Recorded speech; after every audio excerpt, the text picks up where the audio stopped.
Très bien. Bismillahirrahmanirrahim. Wa salatu wassalamu ala rasulillah wa ala alihi wa sahbihi wa ala amma ba'd. Salam alaikum wa rahmatullah. Bien, merci à toutes et à tous. Merci à Mohamed pour la présentation. Évidemment, merci à l'association Havre de Savoir pour son invitation. C'est un plaisir pour moi que d'être avec vous ce soir pour discuter d'un thème particulier. Donc, un thème sur les défis des musulmans au lendemain d'une année 2015 extrêmement tendue pour la société française. Vraiment, je tiens à le remercier parce que ça fait 3 ans à peu près que je n'étais pas venu au Havre et évidemment j'observe de loin un petit peu ce que fait l'association et je dois dire que c'est une association remarquable de par l'engagement qu'elle fait, qu'elle mobilise, que ce soit sur les réseaux sociaux encore une fois ou autour des activités sur le terrain qu'elle peut mener tant dans l'action solidaire, éducative ou globalement de compréhension, on va dire, du message de l'islam et d'implication citoyenne. Donc un grand bravo à ce que fait Havre de Savoir et c'est encore une fois un plaisir que d'être ici ce soir avec vous. Bien, donc je vais directement entrer dans le vif du sujet. On m'a demandé d'intervenir sur un thème encore une fois extrêmement important puisque on clôt une année 2015 qui a quand même été marquée par 2 attentats d'ampleur qui ont touché la France, les attentats de Charlie Hebdo le 7 janvier dernier et ensuite les attentats le 13 novembre du Bataclan et tout ce que ça a suivi. Quel défi pour les musulmans au jour d'aujourd'hui.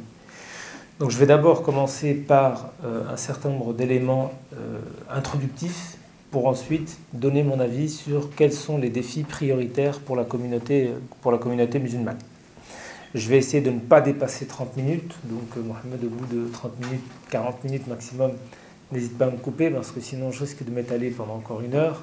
Mais ce qui m'intéresse et ce qui m'apporte dans les conférences, c'est surtout l'échange, l'interaction avec vous, de sorte à ce qu'on puisse directement répondre à vos éventuelles interrogations. Donc voilà pour le cadre à peu près, et ensuite évidemment on passera directement aux échanges. Comme guise d'introduction, je voudrais parler un petit peu de mon expérience moi personnelle, qui m'a poussé ensuite à écrire le livre. Le 13 novembre dernier, j'habite à peu près à 300 mètres du Stade de France. 300 mètres du Stade de France où il y a eu donc les explosions, les kamikazes qui se sont fait exploser. Et j'habite également à 300 mètres de la rue de la République, là où s'était réfugié Abaoud et son équipe, et donc à 300 mètres l'assaut qu'il y a eu quelques jours plus tard. Autant dire que la semaine du 13 novembre, je l'ai vécu directement. Directement parce qu'il y a également, d'une part, le domicile familial, le mien, mais également l'école de mes enfants, qui est encore plus proche, située du Stade de France, parce que là, pour le coup, il y a 150 mètres. Et ça m'a évidemment énormément marqué, au-delà de l'état de sidération dans lequel on a tous pu être par rapport évidemment à ces attentats qui étaient, rappelons-le, les pires attentats que la France avait connus en France métropolitaine depuis la fin de la Seconde Guerre mondiale. Donc évidemment, c'était quelque chose d'absolument terrifiant. Et donc j'ai énormément pensé, j'ai énormément médité, et je me suis dit, là il y a quelque chose qui se passe. Il y a quelque chose qui se passe parce que, à bien comprendre la situation, on a un phénomène de radicalisation, d'extrémisme violent qui est né au Moyen-Orient et qui s'est un petit peu exporté auprès d'une infime partie de la communauté musulmane de France et d'Europe et qui va potentiellement mettre en péril notre avenir immédiat. D'accord ? Ce dont on va parler là tout de suite, ce sont des éléments qui vont nous suivre à minima, nous disent les spécialistes, d'accord, 10 ans. D'accord ? Donc on est entré dans une nouvelle ère.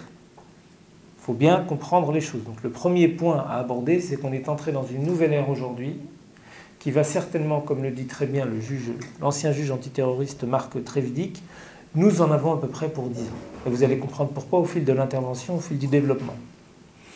Et moi, ce qui m'importe dans ces 10 prochaines années, c'est évidemment de tout faire à mon niveau et d'essayer de diffuser cette information auprès des musulmans et également du reste de la société pour préserver notre avenir commun et pour préserver notre pays.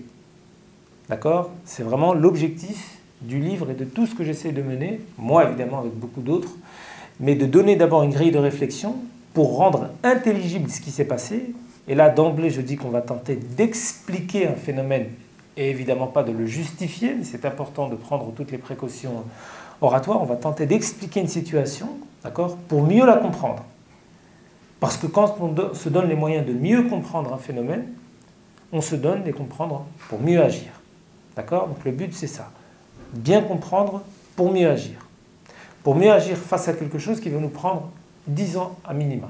Et c'est parce que j'ai des enfants et que je suis français, que j'aime mon pays, que je souhaite préserver notre avenir commun, qu'on va essayer de s'engager sur un sujet qui est difficile en soi, mais en suivant les enchaînements, je pense qu'on arrivera à bien le décortiquer. Voilà pour le cadre général et pour les éléments d'introduction. Maintenant, la première partie. Je vais vous demander de me suivre. J'imagine qu'il n'y a pas de tableau. Non, c'est pas grave, pas de problème. Je m'y prends plus tard, c'est vrai aussi. On va d'abord commencer par 10 minutes d'exposé historique. Et là, il faudra être avec moi. Parce qu'on ne comprend pas le 7 janvier 2015, on ne comprend pas le 13 novembre 2015, si on ne revient pas à l'histoire récente du Moyen-Orient, particulièrement de ce qui s'est passé dans 2 pays, l'Irak depuis 2003, la Syrie depuis 2011. D'accord? Donc on va passer par un élément historique, par un panorama historique de ce qui s'est passé, pour ensuite revenir en France. Et si je peux juste finir l'introduction, je vous demande un petit peu vraiment de me suivre, parce que le sujet est effectivement un petit peu grave. Grave par rapport à ce qui s'est passé, et grave au sens premier du terme, c'est-à-dire dense, eu égard aux projections. D'accord? Lorsqu'il y a 2 semaines, le Premier ministre Manuel Valls dit, dans une rencontre à Munich, qu'un attentat d'ampleur au moins équivalent au 7 janvier ou au 13 novembre n'est qu'une question de temps pour la France ou pour l'Europe, ça veut dire ce que ça veut dire. D'accord? Les conditions objectives qui ont poussé aux attentats de l'année 2015 sont, d'après tous les spécialistes, encore davantage réunies aujourd'hui qu'elles ne l'étaient hier. D'accord? Et pour le comprendre, évidemment, on va dérouler. D'accord? Donc, l'élément historique, commençons-le. La date fatidique qu'il faut avoir à l'esprit, c'est le 20 mars 2003.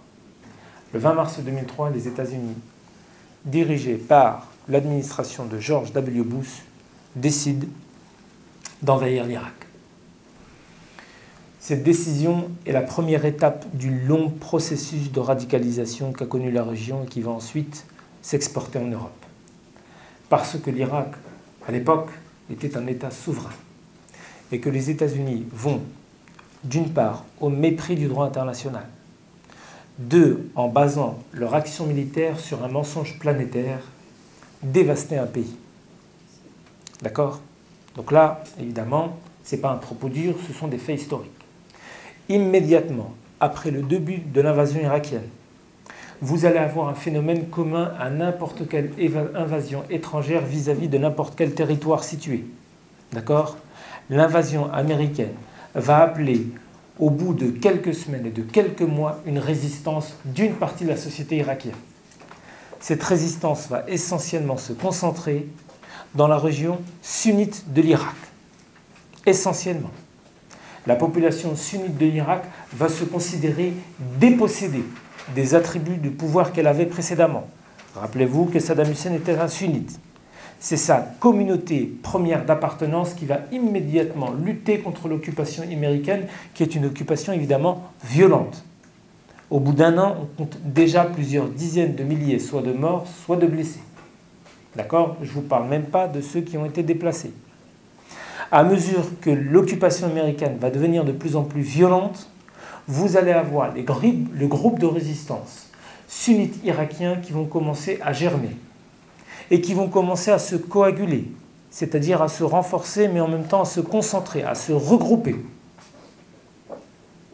Les États-Unis, face à une résistance irakienne de plus en plus organisée, de plus en plus forte, va intensifier le degré de la répression, avec un épisode central pour ce qui se passe, pour ce qui s'est passé en Irak ces derniers mois, surtout ces deux dernières années, c'est l'épisode tragique de la bataille de Falloujah, qui en novembre 2004, c'est-à-dire un an et demi après le début de l'invasion, va être complètement dévastée par les forces américaines. Une occupation violente va appeler une résistance de plus en plus acharnée de la part des sunnites irakiens, laquelle va tout naturellement se radicaliser, eu égard à la répression dont elle fait l'objet.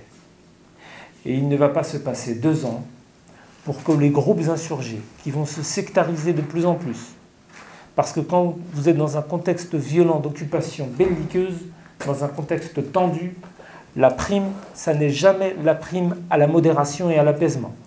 La prime, c'est toujours la prime à la surenchère. D'accord? Donc, au bout de 2 ans, l'ensemble de ces groupes irakiens vont se fédérer en donnant naissance en octobre 2006, merci beaucoup et désolé du dérangement, en octobre 2006, je vais directement passer au tableau, comme ça vous serez avec moi. Non, ça va aller, je pense que tout le monde m'entend. D'accord? On va commencer et on va arriver en octobre 2006 à l'instauration de quoi? En arabe, de Dawlat al-Iraq al-Islamiyya, c'est-à-dire... Ça va aller? D'accord.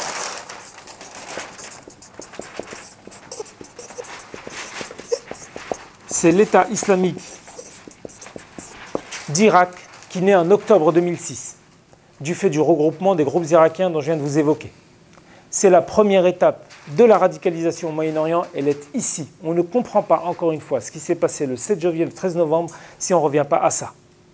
On va rapidement faire la suite. On va sauter quelques années. On arrive en mars 2011.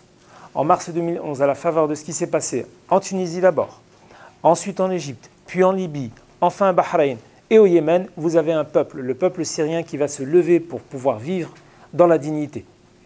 D'accord? Mars 2011, et on va bientôt fêter, entre guillemets, fêter avec de grosses guillemets, dans quelques jours, les 5 ans de la révolte syrienne, vous avez une population qui en a un petit peu marre de vivre sous un régime répressif et qui va, à la manière de ce qui s'est passé dans les pays voisins, sortir dans la rue. Pendant les 9 premiers mois de la révolte syrienne, la révolte reste pacifique. Le mot d'ordre commun de tous les manifestants syriens, c'est silmiyer, silmiyer, silmiyer, pacifique, pacifique, pacifique. Or, il faut savoir quelle est la nature du régime syrien. La nature du régime syrien a été extrêmement bien détaillée auprès d'un des meilleurs universitaires français des années 80 qui s'appelle Michel Seurat. Il a étudié pendant une dizaine d'années la nature du régime, il en est sorti avec un ouvrage sociologique sur la nature de ce régime-là. Le titre vous donne tout simplement une idée de ce que c'est. L'état de barbarie. Le régime syrien a certainement été, avec le régime irakien de Saddam Hussein, le pire régime en termes de répression de la société interne, le pire régime que le monde arabe ait connu après la Seconde Guerre mondiale. D'accord? Donc c'est un régime qui n'hésite pas à massacrer son propre peuple pour rester au pouvoir. Et en mars 2011, alors que la révolte est pacifique, vous allez avoir une répression du régime syrien qui va s'accentuer. D'accord? Au bout de 9 mois, vous allez avoir un phénomène là aussi naturel. Naturel et tellement prévisible que lorsque vous avez des manifestants qui sortent et qui sont pacifiques et les mains en l'air et qui disent on veut un peu plus de liberté et de dignité, mais qui en face d'eux subissent une répression de plus en plus terrible, d'abord des bastonnades, ensuite des matraquages, puis viennent des balles réelles et enfin l'armée qui investit les villes et les villages, vous allez avoir un mécanisme naturel d'autodéfense des Syriens qui va commencer à prendre le dessus. Et ce mécanisme d'autodéfense va tout simplement se militariser. C'est-à-dire les gens ne vont plus sortir avec les mains en l'air en disant c'est le millier. Les gens vont commencer à sortir avec des kalachnikovs pour répondre aux obus de mortier et aux tanks qui investissent les villes et les villages. Vous avez là le début de la descente aux enfers de la révolte syrienne qui au départ était pacifique et qui va se militariser pour finir en guerre civile.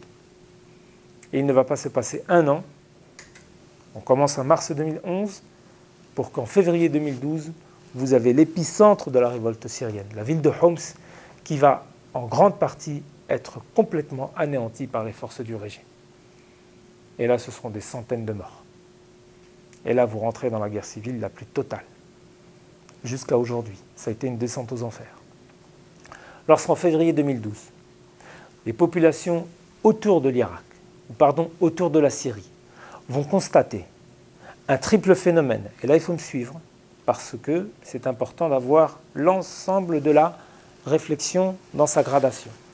Lorsque les populations autour de la Syrie, et notamment irakiennes, parce qu'on va revenir à ça, vont constater, que le régime syrien, dans sa stratégie d'anéantissement de son peuple, va être aidé mordicus par la Russie et par l'Iran.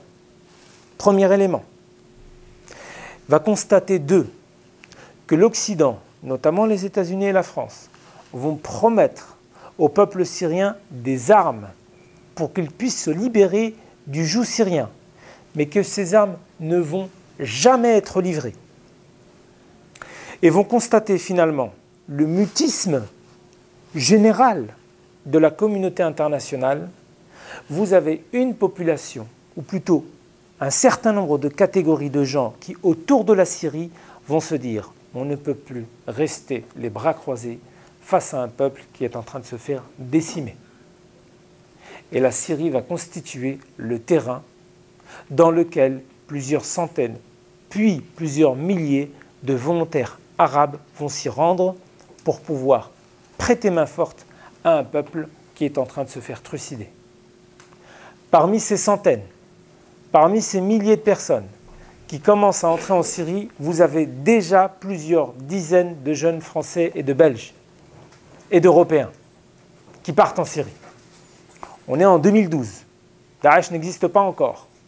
Et je cite dans un ouvrage, parce que là, il faut avoir à l'esprit la temporalité. Un universitaire belge qui disait que les jeunes belges, à l'époque, on est en 2012, qu'on se comprenne bien, à l'époque, les jeunes qui partent en Syrie et qui font effectivement don de leur personne pour soutenir un peuple qui est en train de se faire massacrer sont des héros. Ça, c'était un universitaire belge qui a signé dans le soir cette déclaration en disant « Nos gouvernements promettent des armes mais ne donnent rien, le peuple continue à se faire massacrer et vous avez des jeunes qui vont en Syrie aider un peuple en souffrance. » Et il prend comme titre de comparaison ce qui s'était passé entre 1936 et 1939 en Europe et notamment en Espagne, quand le Front populaire espagnol avait été écarté du pouvoir par une dictature militaire et vous aviez eu des milliers de jeunes européens et notamment français qui s'étaient rendus en Espagne pour soutenir le Front populaire dont on avait volé l'élection. Et il prend cet élément de comparaison. Lorsqu'au cours de l'année 2012, vous avez ces centaines et ces milliers de personnes qui commencent à affluer en Syrie, par rapport aux éléments que je vous ai évoqués, vous allez avoir quelques milliers de soldats irakiens qui vont entrer en Syrie. D'accord ? Ces quelques milliers de soldats irakiens vont être envoyés par l'État islamique d'Irak. Ils rentrent en Syrie sous l'appellation d'une brigade. Cette brigade s'appelle Jabhat al-Nusra. D'accord ? Et vous avez certainement tous entendu parler de Jabhat al-Nusra. Jabhat al-Nusra, ce sont des milliers d'hommes qui partent d'Irak, qui vont en Syrie, qui vont prêter main forte à la révolte syrienne.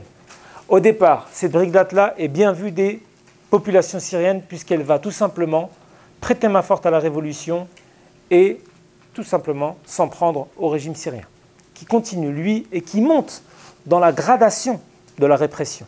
On a parlé des balles, on a parlé des tanks, mais dans l'année 2012, ce sont des missiles Scud qui sont envoyés sur des populations civiles. Tout ce que je vous dis est évidemment basé sur les meilleurs universitaires français et occidentaux. Je n'ai pas le temps de vous citer François Burgat, de vous citer Jean-Pierre Figuier, de vous citer Thomas Pierret, de vous citer David Thompson, etc. Vous retrouverez toutes les références pour celles et ceux qui voudraient avoir davantage d'informations dans le livre. Je la fais très courte. En avril 2013, c'est l'une des dates qu'il faut avoir à l'esprit.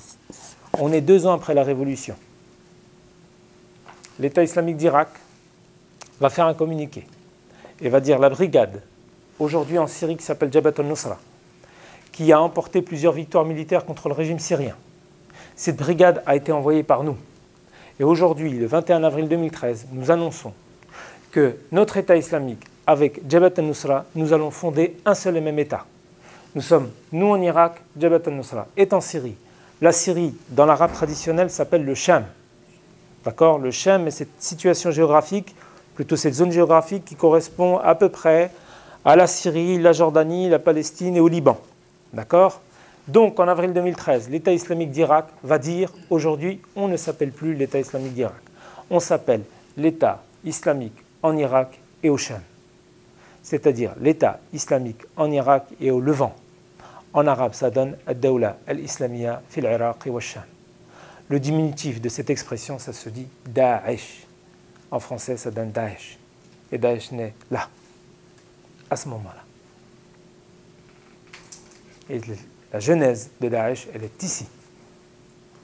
Il ne va pas se passer un an pour qu'en juin 2014, Daesh annonce autre chose. Dans sa volonté d'appliquer, soi-disant, de leur point de vue, la charia, dans leur volonté d'implémenter, c'est-à-dire de concrétiser le rêve de l'unité musulmane, dont on va commencer par l'Irak et la Syrie, en juin 2014, Daesh annonce qu'elle se transforme, non plus en État islamique en Irak et au Levant, mais elle se transforme en califat islamique. Raison pour laquelle, le 29 juin 2014, le premier jour du Ramadan, vous avez le chef militaire de Daesh, Abu Bakr al-Baghdadi, qui va annoncer le début du califat. Et ce début du califat-là va susciter auprès d'une petite portion de gens au Moyen-Orient, mais également en Europe, un appel d'air. Des gens vont vouloir faire la hijra pour se rendre dans ce soi-disant califat. Et là, on en revient à la situation française. Tout ça est absolument fondamental à avoir à l'esprit. C'est la trame historique sans laquelle vous ne comprendrez pas ce qui s'est passé en 2015. Maintenant, et je pense, si on est dans les défis pour les musulmans, ça vaut pour les musulmans comme ça vaut évidemment pour les non-musulmans, ça vaut pour la société française dans son ensemble. S'il y a un défi à relever, c'est évidemment le défi de la compréhension et de l'information. D'accord ? Tout ça est évidemment basé sur les meilleurs spécialistes. Et si à la limite, j'ai un livre à vous recommander pour avoir l'ensemble des détails de tout ce que je viens de vous évoquer, là aussi je le cite dans mon ouvrage, c'est pas de la Syrie, qui a été coordonné par l'un des meilleurs universitaires français, spécialistes du Moyen-Orient, qui s'appelle François Burga. Donc ensuite, on arrive à la situation d'aujourd'hui. Comment va-t-on expliquer le fait que, très bien, ce qu'il se passe au Moyen-Orient, pourquoi avoir autant d'incidences aujourd'hui en France? Comment expliquer le fait que des jeunes qui soient nés en France, qui aient été socialisés dans le milieu que l'on a connu, à l'école de la République, qu'ils soient français ou belges, en soient arrivés à un tel niveau de haine avec le millier qui les a vus naître jusqu'à aller se faire exploser en plein Paris. Alors je pense qu'il y a 3 éléments absolument fondamentaux à prendre en ligne de mire, en plus de tout ça. Le premier élément, c'est de rappeler là aussi un certain nombre d'évidences, mais des évidences qui vont donner du sens par rapport à ce qui s'est passé lors de l'année 2015. Ce premier élément est la rupture sociale que vivent des populations de plus en plus importantes en France. Quand on prend les chiffres du chômage, quand on prend les chiffres des jeunes qui quittent chaque année le système scolaire français sans aucune qualification, quand on prend les chiffres de plus en plus préoccupants des stigmatisations et surtout des discriminations, on arrive à une situation où vous avez plusieurs centaines de milliers de jeunes de moins de 30 ans en France qui, 1, n'ont aucune qualification, 2, ont peu de perspectives d'emploi, 3, du fait de leur situation, vont avoir très peu de chances de s'insérer professionnellement dans la société française et vont donc vivre et nourrir une rupture vis-à-vis de la société. D'accord ? Quand vous prenez Mohamed Merah, quand vous prenez les frères Kouachi, ceux qui ont été les commanditaires et même les exécutants de l'attentat de Charlie Hebdo, quand vous prenez Hamedi Koulibaly, celui qui a perpétré l'attentat le 9 janvier, 2 jours après le Charlie Hebdo, contre l'Hypercacher, ce sont tous des jeunes qui ont vécu une vie délabrée, la plupart en déclassement professionnel, la plupart en échec scolaire, la plupart même n'ayant même pas connu leur père, la plupart étant passés de foyer en foyer, la plupart également étant passés par la case prison. La case prison qui devient, dans un certain nombre de cas, le lieu prioritaire d'incubation de la pensée radicale. C'est très souvent en prison que certains jeunes, nourrissant une espèce de désamour, de divorce vis-à-vis d'un État qu'ils considèrent comme un État qui réprime et une société qui discrimine, c'est en prison qu'ils vont essayer de canaliser leur frustration dans un islam radical. D'accord ? Ce premier niveau de rupture, il est essentiel pour comprendre la trajectoire de celles et ceux qui vont être motivés pour ensuite s'en prendre à la France. Vous avez un deuxième niveau de rupture que j'appelle l'élément identitaire. Dans les cas des jeunes qui sont partis en Syrie, chez une bonne partie d'entre eux, vous avez un imaginaire qui fait que la France n'est pour eux pas leur pays. Vous avez un imaginaire de la confrontation qui est nourri en eux depuis leur plus tendre enfance. C'est-à-dire qu'ils considèrent la France non pas comme un pays dans lequel ils se considèrent comme intégralement des citoyens, mais comme un pays qui a colonisé la terre de leurs ancêtres. C'est particulièrement vrai pour les jeunes d'origine algérienne. Mohamed Merah était d'origine algérienne. Les frères Kouachi étaient d'origine algérienne. Et ça vaut pour les autres. Ahmedi Coulibaly était d'origine d'Afrique noire. Mais quand vous lisez leurs propos, quand vous lisez leur testament, le fait qu'ils considèrent la France non pas comme leur pays authentique, mais un pays contre lequel il faut se venger parce que d'une part, c'est un pays qui a méprisé leurs parents, et notamment leur père, puisqu'il était déclassé socialement en tant qu'ouvrier du bâtiment, mais en plus de ça, qui a certainement exécuté les grands-parents, avec la mémoire de la guerre d'Algérie. Une mémoire évidemment qui reste extrêmement vive dans certaines familles. Et là, vous avez un deuxième niveau de rupture, essentiel à saisir pour comprendre comment des jeunes peuvent arriver à un tel divorce avec un pays qui est normalement le leur, la France. Et vous avez un troisième niveau de rupture dont il faut prendre l'ampleur et la mesure. C'est la variable religieuse. La variable religieuse, c'est la chose suivante. Dès lors que vous avez une vie, excusez-moi de l'expression, cabossée, que vous n'êtes pas cadré socialement, que vous n'avez pas d'attache professionnelle, quand parfois vous êtes en rupture familiale, quand vous êtes passé par la prison à plusieurs reprises, vous n'allez entrer dans l'islam que par la porte de l'islam violent, l'islam belliqueux, l'islam qui va donner du sens à votre vie. Et aujourd'hui, pour ces jeunes-là, la plupart du temps, leur entrée dans l'islam ne se fait pas par les mosquées, ne se fait pas par les centres d'apprentissage traditionnels style USH. L'entrée dans l'islam, combien reste ? D'accord.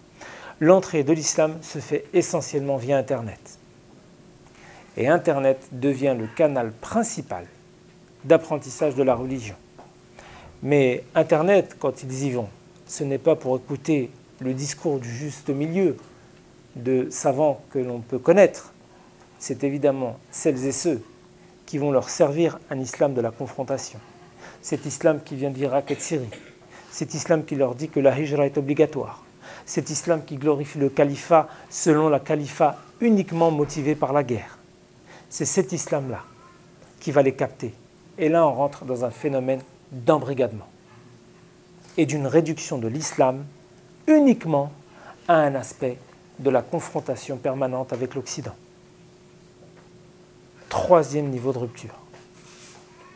Si vous ajoutez tous les éléments historiques que je vous ai évoqués, vous ajoutez à cela les trois éléments, les trois niveaux de tension, de désamour, de divorce, d'abord la rupture sociale, ensuite l'imaginaire colonial de confrontation avec la France, et cette variable religieuse qui leur dit de quitter la France, le pays des koufars, pour rejoindre la terre du califat qui va ressusciter l'islam des origines, et bien là, vous avez auprès d'une partie infime des jeunes de France déclassés une volonté de partir.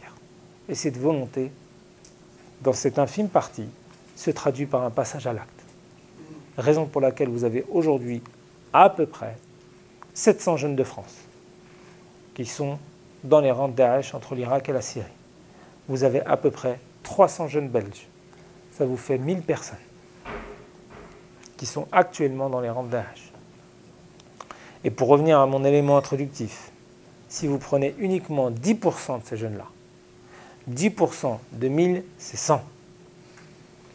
10% de 1000, c'est 100. 100 jeunes qui seront certainement dans les prochains mois et les prochaines années déterminés à rentrer en France pour croiser le fer, pour porter la guerre dans ce ventre mou de l'Europe que constitue la France. Et pour solder un passif que je viens de vous évoquer.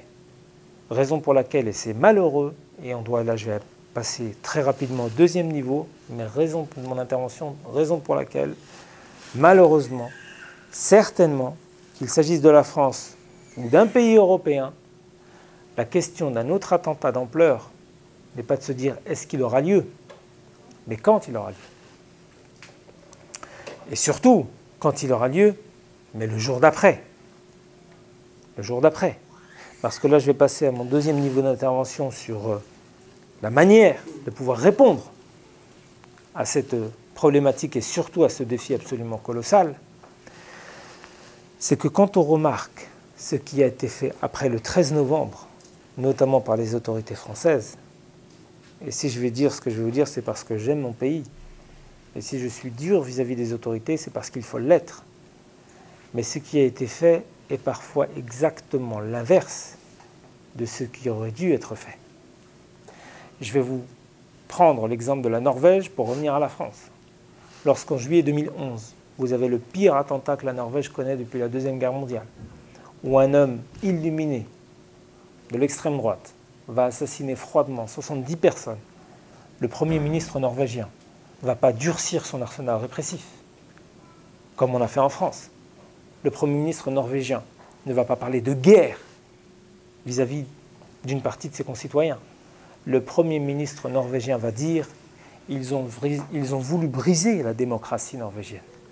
Eh bien, on va répondre aux terroristes par davantage de démocratie, davantage de liberté, davantage de tolérance. En France, qu'est-ce qu'on a fait? 3 jours après les attentats du 13 novembre, on a commencé à cibler en grande partie la communauté musulmane de France. Et on a multiplié les assignations à résidence et les perquisitions, qui vous êtes certainement d'accord avec moi, mais tous les observateurs sérieux l'ont remarqué, qui dans leur grande majorité des cas étaient uniquement des perquisitions et des assignations à résidence électoralistes. La France, depuis 2001, avait connu 7 lois antiterroristes. C'est quasiment une loi antiterroriste tous les 2 ans. Je peux vous dire que tous ceux qui avaient quelque chose à se reprocher, dès après le 7 janvier 2015, étaient fichés. On savait qui étaient les gens dangereux.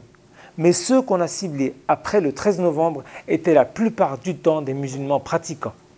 Et la simple pratique musulmane devenait un indice de culpabilité. On a perquisitionné 45 mosquées, dans lesquelles évidemment on n'a rien trouvé. Le message qu'on envoyait à l'opinion, c'est de dire finalement les musulmans pratiquants sont un petit peu de connivence avec ceux qui ont fait le 13 novembre, alors qu'ils n'avaient absolument rien à se reprocher. Pire que ça, nous en tant que musulmans français, on a quasiment été doublement victimes de ces attentats. 1, par le fait qu'ils ont ciblé les Français sans aucune distinction, et évidemment nous sommes Français et nous faisons partie de cette communauté nationale, mais 2, on a pris en otage notre religion et on a sali le message de l'islam. Et quasiment une triple peine. Après ça, on a un État qui vient et qui nous dit finalement, vous êtes certainement de connivence et on va taper sur vous parce qu'il faut taper sur quelqu'un. Parce que 3 semaines avant l'élection régionale, il fallait tout faire pour tirer la couverture au Front National et ne pas lui laisser le monopole du discours sécuritaire et martial. Et comme il fallait faire quelque chose sur qui il fallait taper, on ne pouvait taper que sur les musulmans. Mais ce qui est démentiel dans cette série, qui continue, parce que vous avez des assignés à résidence qui sont encore assignés à résidence, et vous avez un état d'urgence qui se prolonge. Lorsque vous avez un jeune, appelons Amirouche Derkaoui, vous avez certainement vu son histoire sur BF. Amirouche Derkaoui, qui est comme vous, quelqu'un inséré professionnellement, qui travaille, qui est marié, qui est musulman et pratiquant. Son seul signe distinctif, c'est qu'il a une barbe foisonnante. D'accord?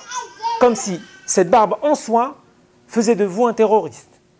Amir Rushd Erkaoui se fait perquisitionner quelques jours après le 13 novembre. Il faut vivre une perquisition. Quand vous avez des enfants, une perquisition peut traumatiser à vie une famille.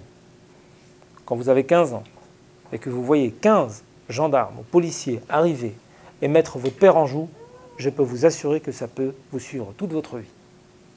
D'accord? Donc il se fait perquisitionner alors qu'il n'a rien fait. Il se fait ensuite assigner à résidence, c'est-à-dire qu'il ne peut même plus travailler puisqu'il faut qu'il pointe 3 fois au commissariat par jour. D'accord? Amir Rushd Erkaoui a perdu son travail. Amir Rushd Erkaoui connaît des personnes qui ont vécu le même calvaire, qui ont divorcé. Des personnes qui sont en dépression. Des personnes qui ne comprennent pas ce qui leur arrive. Alors que ces personnes au départ étaient des gens intégrés socialement et insérés professionnellement, vous êtes en train de briser leur vie. Et une personne qui était peut-être au départ très loin de la radicalisation, en perdant tout, peut se dire au final, et qu'est-ce que j'ai fait? J'ai rien fait et on m'a brisé ma vie. Vous voulez que je me radicalise? Bah là, je vais me radicaliser. Là, je vais me radicaliser. Alors qu'au départ, on était censé éteindre le feu. D'accord? Premier élément qu'il ne fallait absolument pas faire. Et je demande à Dieu qu'il préserve ce pays, parce que si demain il y a un nouvel attentat, surtout dans l'état d'urgence, d'accord, quelle va être la réaction des autorités? Parce qu'il faudra bien répondre à l'opinion. Et pour masquer l'incurie des services de renseignement, parfois l'État joue la diversion. On tape sur les musulmans pour moins faire le procès des services de renseignement. D'accord? Il fallait faire quelque chose. Mais le pire, c'est qu'au niveau international, qu'est-ce qu'on a fait? C'est qu'on a été bombardé l'Irak et la Syrie. Ça aussi, c'était une mauvaise solution. Vous voulez juste un exemple? On a fait exactement ce qu'a fait François Hollande après le 13 novembre est exactement ce qu'a fait George Bush après le 11 septembre 2001. Patriot Act aux États-Unis, déchéance de la nationalité, état d'urgence en France. On a bombardé l'Afghanistan 3 semaines après le 11 septembre 2001. On a bombardé Daesh 4 jours après le 13 novembre 2015. Sauf que quand on fait le bilan 15 ans après le début des bombardements en Afghanistan, qui était censé en finir avec les talibans, on remarque que 15 ans plus tard, les talibans sont aux portes du pouvoir à Kaboul et ils occupent davantage de territoire aujourd'hui qu'ils n'en occupaient il y a 15 ans. Si vraiment le fait d'envoyer des bombes à un pays ravagé par la guerre était la solution, on aurait eu l'exemple avec l'Afghanistan. Là, l'Afghanistan nous montre totalement le contraire. Le problème, c'est qu'aujourd'hui, en Syrie, vous avez une situation où un peuple continue à être dévasté, continue à être abandonné, où vous avez un tel niveau de désespoir que vous avez de plus en plus de jeunes qui vont vers Daesh. Parce que dans le marché de la contestation, c'est tout ce qui reste. C'est tout ce qui reste. Moi, j'ai envie de préserver mon pays. Et j'ai envie de questionner mes autorités. Et s'il y a également un défi, en plus du défi de la compréhension de tout ce qui s'est passé, c'est également le défi de questionner nos autorités afin de préserver l'avenir de ce pays-là. D'accord? On a un rôle extrêmement important en tant que citoyen. Les autorités, les élus, ça va du conseiller municipal au président de la République, ne sont là théoriquement que pour servir le peuple, d'accord, que pour servir les citoyens. On a évidemment un impératif de les questionner. Parce que, tu l'as cité Mohamed en introduction, je pense que le sous-titre « Parce que nous n'avons plus le temps » est au moins aussi important que « Que fait-on » ? Que fait-on ? On n'a plus beaucoup de temps pour préserver un avenir qui doit être un avenir commun. Et si je dois conclure sur 2-3 éléments extrêmement pratiques, je dirais 2-3 choses. 1. Essayez de diffuser au maximum ces éléments d'information. Je vous assure qu'une cause qui n'est pas connue est une cause de perdu. Ça vaut pour des causes opprimées comme la Birmanie, comme ça vaut pour des causes de compréhension comme ce qui s'est passé le 13 novembre. Lorsque vous avez des populations qui ne maîtrisent pas, qui ne connaissent pas, ce sont des populations, ce sont des opinions qu'on peut parfois manipuler comme on veut. Rappelez-vous une chose, c'est que le lendemain des attentats du 13 novembre, le sentiment majoritaire chez les Français, c'était la haine. 51% des Français ont répondu par la haine aux sentiments qu'ils nourrissaient après le 13 novembre. Ça, c'est Pascal Perrineux qui le dit dans l'émission Complément d'enquête, 15 jours après les attentats. Quand vous avez une population où il y a la haine plus la peur, vous faites ce que vous voulez de cette population-là. Parce qu'elle est en état de sidération. Et quand vous êtes en état de sidération, vous pouvez très honnêtement faire passer toute forme de loi sécuritaire. D'accord? Donc, la première chose à faire, essayez de diffuser au maximum ces informations-là. Deuxième élément, essayez, et là c'est même pas essayer, s'obliger à questionner nos autorités. Ça vaut du député au maire, en lui disant, en alertant le fait que ce qui s'est passé, notamment les assignations à résidence et le ciblage des mosquées, était quelque chose qu'il ne fallait absolument pas faire. Pas faire, parce que les musulmans dans cette histoire sont non seulement des victimes, d'accord, on vient d'évoquer la double peine, on a été autant choqués que le reste, mais en plus de ça, on a volé notre religion. Et on n'a pas à être châtié encore après tout ça. D'accord?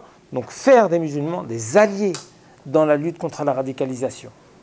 Et ça, je veux finir sur quelque chose de très très concret. Mais pour qu'on le puisse avoir en tant que musulmans, et ça c'est aussi un défi qui est le nôtre, des représentants authentiques, à nous aussi, à un moment donné, de se retrousser les manches. Quand on voit des personnes qui ne maîtrisent même pas le français, parler au nom des représentants ou parler au nom des musulmans, ça doit à un moment donné nous interpeller. Et on doit dire aux autorités et aux médias, là, vous êtes en train d'insulter la communauté musulmane et de lui confisquer la parole. Donc dès lors que vous voyez ce genre de représentants qui n'en sont pas, n'hésitez vraiment surtout pas à contester auprès du média. Et je vous assure que parfois un média, en recevant plusieurs dizaines de messages sur un invité, parce que j'en ai fait moi-même l'expérience, peut changer d'avis sur un invité. Si vous êtes de plus en plus, pour être très direct, à contester le fait que Hassan Chalgoumi est de plus en plus invité, toujours invité pour parler au nom de musulmans qu'il ne représente pas, je peux vous assurer que les médias et les rédactions vont commencer à se poser des questions. D'accord ? Donc, on a évidemment une part de responsabilité, on a des moyens d'action, on a des leviers pour agir, des leviers de compréhension, des leviers d'interpellation vis-à-vis des autorités et des leviers afin de se réapproprier notre parole. Parce qu'effectivement, nous n'avons plus le temps. Donc, j'ai déjà largement épuisé mon temps de parole. Si vous avez des questions, évidemment, je suis là pour pouvoir y répondre.